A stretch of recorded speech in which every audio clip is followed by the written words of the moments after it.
Hello, everybody. This is Gerald Salenti, and it's October 11th, 2023. And we have with us again the man of men when it comes to the Constitution, the Bill of Rights, life, liberty, and the pursuit of happiness. Someone that's a true American patriot in the truest way, Judge Andrew Napolitano. And Judge, thanks for being here today at this very critical time of life that we're going through right now. But before we start, I just want to mention some real good news. The Ukraine war is over. It's not in the news anymore.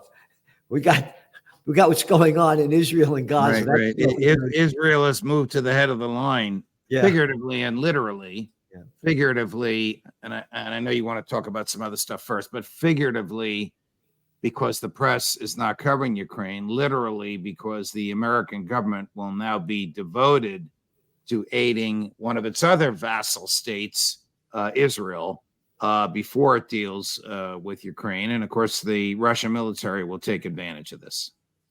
Oh, yeah. Yeah. The war is over there. And the people now with this on the making the headlines day after day after day after day after day, Ukraine war is going to be all forgotten about. And as we have been reporting, and Scott Ritter, Colonel McGregor, and all the many others, and particularly the ones you have on your podcast, Judging Freedom, and everybody really, you got to watch what the judge is doing and go to this link to see what he's doing with the people that he's bringing on. And they have been saying, as we have been saying, since before the war began and Ukraine war began, that there's no way that the Ukrainians are going to beat the Russians in this war. Correct. And correct. Ritter, who's on, Scott Ritter, who's on with me. Well, there you go. Yeah. Russia will lose is the big lie. I don't even know if the neocons are saying that anymore. The off ramp that they've been looking for may have been provided by Israel, so it's diverted the attention of the press from their failures, from their killings, from the waste of $100 billion the United States borrowed from the Chinese to give to the Ukrainians, printed money to pay the interest on it. We all understand how that works. The public's attention may now be diverted away from that dismal failure and on to Israel. Yeah. And one of the best analyzers of how this came about is Scott Ritter, who will be on my podcast today at 3:30 this afternoon Eastern. You and I have seen his work on this. He is a model of passion, intellectual honesty, intellectual accuracy, and courage. Yeah, this guy's a real man. You know, he was a former Marine, right? Yes. And a real fighter, and he believed in everything that they told him until he got into it and saw how corrupt and deadly it is. Right. And became a different person. And again, you don't know what you know unless you've been on the other side. Like I know about politics because I was on the other side. You know, I used to run political campaigns. I was the assistant to the secretary of the New York State Senate, you know, on and on and on. So I've been on the other side, and Ritter's been on the other side, and he knows what it is. And what he's saying is so important for everybody to listen to. Judge, well, you know, Ritter has been on the military side, the intelligence side, and the civilian weapons inspection side. Ritter is arguably the most uniquely experienced and talented person in America to analyze these issues because of his extraordinary personal experience in all three fields: violence, intel, weapons inspection. And guy's been all around the world. Yes. And been with the top people in different places. So there's nobody like him. And when you watch him, as you watch with us, the true passion comes out about what he's saying, unlike these phonies that spew out the same crap with their bad attitude. And speaking about spewing out crap with a bad attitude, how about that little boy that was America's president that the people swallowed his crap? George W. Bush. My daddy was George Bush, you know, and my grandpa was Prescott Bush, and on and on and on. And you have an article that's coming out about the debacle of Guantanamo, and when President Bush formulated the concept of an American devil's island in Cuba. He thought by doing that he could escape the Constitution, escape federal law, and escape federal judges. And within a few months, the Chief Justice of the United States, whom he appointed, demonstrated how wrong he was. Chief Justice Roberts assigned the federal courts in Washington, D.C. to hear cases from Guantanamo Bay. And then the Supreme Court ruled that federal courts have jurisdiction over it. Wherever the government goes, the Constitution goes. Wherever the Constitution goes, the federal laws go. You wouldn't know that by what's happening there. In 21 years there, two trials in 21 years, convictions reversed by the appellate court, 7 guilty pleas in 21 years, 2 of them reversed by the appellate court. The cost, $100 billion a year in 21 years. 100 million. 100 billion, not 100 million, 100 billion. Excuse me, I'm wrong. It's 100 million. It couldn't be 100 billion. It's 100 million a year to occupy and manage Guantanamo Bay. So it's 2 billion, 100 million in the 21 years that it's been there. Khalid Sheikh Mohammed was tortured for 3 years. And then after the torture was over, the FBI interviewed him without torturing him. Of course, they didn't tell him his Miranda warning. And when he asked for a lawyer, they disregarded it. The FBI agent in charge of the interrogation was a 33-year veteran and said he didn't think the Miranda warning applied, even though the interrogation was in 2007 and the Supreme Court ruled that it applied in 2004. There's another prisoner there, Abu Zubaydah, uncharged, untried, unfree for 21 years. The government doesn't have insufficient evidence against him. It has no evidence against him, but they refuse to release him. They call him the forever prisoner, a concept totally alien in Anglo-American jurisprudence. One judge, now the 4th judge in both of their cases. So they made all their applications to let the forever prisoner free. The 4th judge heard the hearings on whether or not Khalid Sheikh Mohammed's so-called confession was voluntary. And then the unthinkable happened. The 4th judge in the case retired without making rulings. And now they're about to appoint a 5th judge. And before that 5th judge can take the job, he has to review the file. All 450,000 pages. Yeah. This is why Georges Clemenceau, the prime minister of France during World War I, once said, military justice is to justice as military music is to music. It's a funny one-liner, but it's a tragedy because these are human beings. This would never, ever, ever happen had not Lindsey Graham and George W. Bush and Dick Cheney concocted this nonsense of military commissions. Had these people been arrested and tried in federal court, they would have been convicted and punished or acquitted and set free. There would be no Devil's Island. There would have been no 2 billion, 100 million, and there would have been no destruction of basic constitutional principles and thumbing the nose to the Supreme Court. Oh, this is the America that fights to bring freedom and democracy all over the world as they slaughter millions of people and steal trillions of dollars of our money to do it. Right. And you call this Devil's Island. Isn't that nice? Devil's Island. And what the hell are we doing in Guantanamo? Isn't that belong to Cuba? We had, and you can thank the original neocon on that. That's Teddy Roosevelt. We signed, the American government signed a 99-year lease, and we never left. And then the Bush administration tried to tell the Supreme Court, well, Cuban law applies, not American law. And Justice Sandra Day O'Connor laughed at them and said, are you kidding?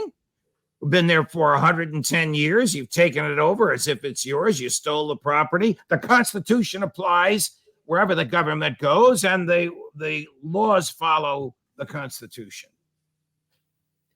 It's right in front of our eyes, the corruption and violence and And it's just so sad in what's going on. And it's only going to continue to increase. And you mentioned that Lindsey Graham. This guy is a war hawk all his life. He keeps promoting and promoting more and more war. And all of these people, as I say, that want to support war, go over there and fight or shut your mouth. Yesterday, he asked President Biden to attack Iran. And for once, Biden did the right thing and basically just ignored him. These people are crazy. Yep. And Graham himself knows the law. He's a lawyer. He was a judge in the military. He retired either as a colonel or a general in the reserve. I'm not that familiar with his personal background, but his behavior is just the worst of the worst when it comes to wanting American boys to die. Could you imagine what would happen if we attacked Iran? World War III right there. World War III, this is so serious what's going on that people have, again, the Ukraine war is out of the news. All the concentration is on this, and all you hear is one side of what's going on. World War III has already begun, and now it's escalated. And you pointed out, if we go to war against Iran, this is going to be the end of life on Earth. This is going to be a nuclear annihilation. We have mentally deranged people in charge. Yes, we do. There would be nothing morally, legally, physically, or militarily to stop our adversaries from attacking the American mainland. And Putin has the ability to do it. Putin has better missiles than we have. His hypersonics, we do not have the means to stop them. I'm sorry, go on. No, I was about to say these people are extremely dangerous. Biden seems temperate by comparison, but he too is dangerous because he's sending a fleet of ships into the eastern Mediterranean. What are those ships going to do? Bomb Gaza? Kill innocents? That's all that he has to start. Israel has responded to Hamas's crimes by ordering war crimes on massive numbers of innocent civilians in the concentration camp that the Israelis run called the Gaza Strip. Yep. That's exactly what we are looking at today. Look at it through the lens of the American media, and they're with Bibi. They want to kill everybody in Gaza. Look at it through a moral lens, and the Nuremberg trials and the Geneva Conventions have outlawed the concept of collective punishment, which is what the Nazis used. Now that's what the Israelis are using, collective punishment. This is from Reuters just yesterday. UN says civilian sieges prohibited as Israel strikes Gaza.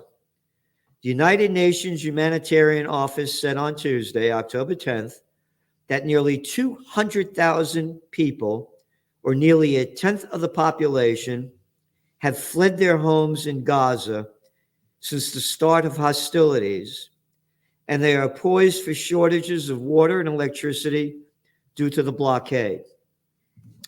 Israeli air operations have struck residential buildings, including large tower blocks, as well as schools, and the UN buildings across Gaza, resulting in civilian casualties, the United Nations Human Rights Chief said. Such acts amount to a war crime, UN rights spokesperson clarified in a Geneva press briefing. It's right there. And then you're not allowed to say anything and support the Palestinians because Harvard students called, quote, morally repugnant for blaming Israel for the attacks. You're in a concentration camp. You've been in there for 16 years. Half your population is unemployed. You're living in a depressed place. You can't come out. You can't go in. I can't understand why they became violent and did what they did. You're not allowed to support the Palestinians. You are called an anti-Semite. And by the way, they're not Semites. The Palestinians are Semites. They are Ashkenazi Jews that are in control from what Kazakhstan, that area in Eastern Europe. So don't call them Semites. They're not Semites. Right. Look, they have, to quote the Old Testament, which was quoted by Scott Ritter yesterday, and he will expand on it this afternoon with me. The Israelis have sown the wind, and now they reap the whirlwind. They have thrown boomerangs out, and now the boomerangs are coming back. Nobody can justify the slaughter, but the Israelis will make it infinitely worse. It appears that President Netanyahu, or excuse me, Prime Minister Netanyahu, as we speak, has just announced a new coalition government in which he will share power with his opposition leader. I think he sees that his days are numbered. And again, tracking trends is an understanding of where we are, how we got here, and where we're going. And we have been writing in detail in the Trends Journal since Netanyahu got into power, the problems that he's had with his judicial reform movement, where for well over, 35 weeks, people have been taking to the streets in opposition. According to the Jerusalem Post, the Times of Israel, and others, a civil war raging in Israel because of these judicial reforms. Right. And as the cover of this week's Trends Journal says, when all else fails, they take you to war. Yes.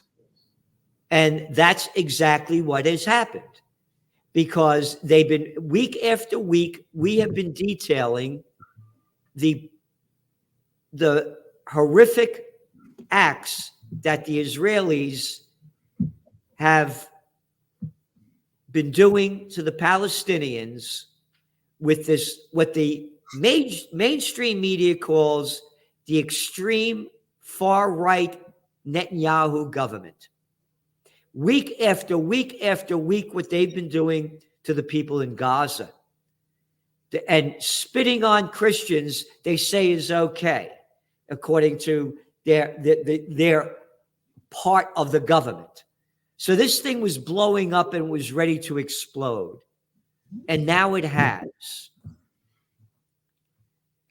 And well, we'll see how much worse the Americans make it and whether or not American troops are going to be on the ground. Biden has offered Navy SEALs to enter Gaza on the pretext of extracting Americans who were in Israel and were taken hostage. But of course, they'll be in uniform and armed, and a fleet of naval ships will be just a mile or two off the coast. I don't know where this is going to go. There is a new government in Israel. It does not include the radical, orthodox, hard right crew that was with Netanyahu. This is a unity government in which he's going to share power with a more temperate and moderate person. But to me, this is just domestic Israeli politics intended to extend the prime ministership of one of the most dangerous people on the planet, Bibi Netanyahu. This is an article by Chris Hedges that came out on October 9th. Palestinians speak Israel's language. The indiscriminate shooting of Israelis by Hamas and other Palestinian resistance organizations, the kidnapping of civilians, the barrage of rockets into Israel, drone attacks on a variety of targets from tanks to automated machine gun nests are the familiar language of the Israeli occupier. Israel has spoken this blood-soaked language of violence to the Palestinians since Zionist militias seized more than 78% of historic Palestine, destroyed some 530 Palestinian villages and cities, and killed about 15,000 Palestinians in more than 70 massacres. Some 750,000 Palestinians were ethnically cleansed between 1947 and 1949 to create the State of Israel in 1946. Prime Minister, what? I was going to say, would you ask Dylan to send that to me, please? Yep.